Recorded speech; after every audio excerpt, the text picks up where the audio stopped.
কুরবানির ত্যাগ ও উৎসর্গ আল্লাহ সান্নিধ্য লাভের একটি অন্যতম মাধ্যম। আল্লাহ তাআলা হযরত ইব্রাহিম আলাইহিস সালামকে স্বপ্নে আদেশ করেছেন বৃদ্ধ বয়সে বাবা, তরুণ বয়সে উপনীত হওয়া সন্তান ইসমাইল আলাইহিস সালামকে জবাই করার জন্য। একই স্বপ্ন হযরত ইব্রাহিম আলাইহিস সালাম পরপর 3 দিন দেখার পর প্রিয় সন্তান ইসমাইলকে বললেন, হে বৎস, আমি স্বপ্নে দেখেছি যে তোমাকে জবাই করতেছি, এখন তোমার মত কি? সে বলল, হে আমার পিতা, আপনাকে যা আদেশ করা হয়েছে আপনি তাই পালন করুন, ইনশাআল্লাহ আপনি আমাকে দুর্যোগ ধারণকারীদের অন্তর্ভুক্ত পাবেন। ইব্রাহিম আলাইহিস সালাম ইসমাইল আলাইহিস সালামকে বেঁধে শুয়ে দিয়ে তার গলায় ছুরি চালানোর সময় ধারালো ছুরি কাজ করছিল না। তখন মহান আল্লাহ রাব্বুল আলামিন বলেন, হে ইব্রাহিম, তুমি তো স্বপ্নকে সত্যে পরিণত করে দেখালে, এভাবে আমি সৎ কর্মীদের পুরস্কার দিয়ে থাকি। নিঃসন্দেহে এটা সুস্পষ্ট পরীক্ষা, আমি তার পরিবর্তে দিলাম জবাই করার জন্য এক মহান জন্তু। হযরত ইব্রাহিম আলাইহিস সালাম ও ইসমাইল আলাইহিস সালাম থেকে মাধ্যম থেকে পাওয়া কুরবানি এখন আমরা প্রচলিত। আমাদের সৌভাগ্য, আল্লাহ তাআলা ঘোষণা দিয়ে এমন পরীক্ষা নিয়েছেন, এমন দুইজন পয়গম্বরের মাধ্যমে তারা কৃতকার্য হয়েছেন, ফলে আমাদের জন্য ত্যাগ এবং উৎসর্গের পথকে সহজ করে গেছেন। কুরবানির মূল উদ্দেশ্য হচ্ছে আল্লাহ সন্তুষ্টি অর্জন, তাকওয়া অর্জন করা, আর কিছুই না। কারণ উপহার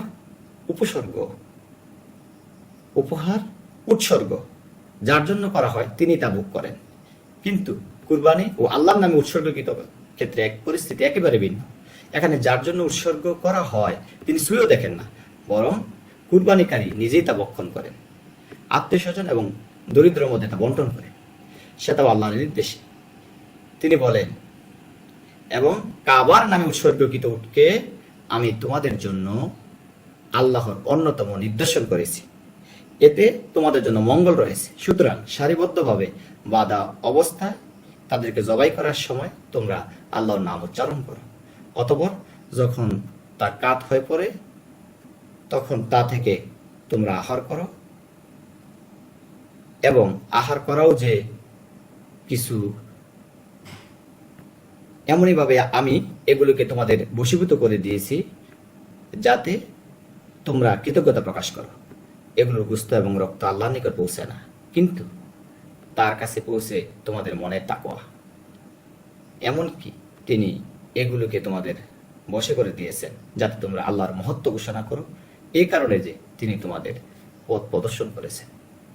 সুতরাং সুপ্রিয় দর্শক শ্রোতা, আমরা কুরবানির মাধ্যমে যেন তাকওয়া অর্জন করতে পারি, আল্লাহ রাব্বুল আলামিনের জন্য ত্যাগ থেকে সর্বোত্তম নজরানা আমরা পেশ করতে পারি। আল্লাহ রাব্বুল আলামিন যে উদ্দেশ্যে আমাদেরকে পৃথিবীতে প্রেরণ করেছেন, এই উদ্দেশ্যের জন্য আমরা সফল করতে পারি। আমিন। আসসালামু আলাইকুম ওয়া রাহমাতুল্লাহি তাআলা ওয়া বারাকাতুহু।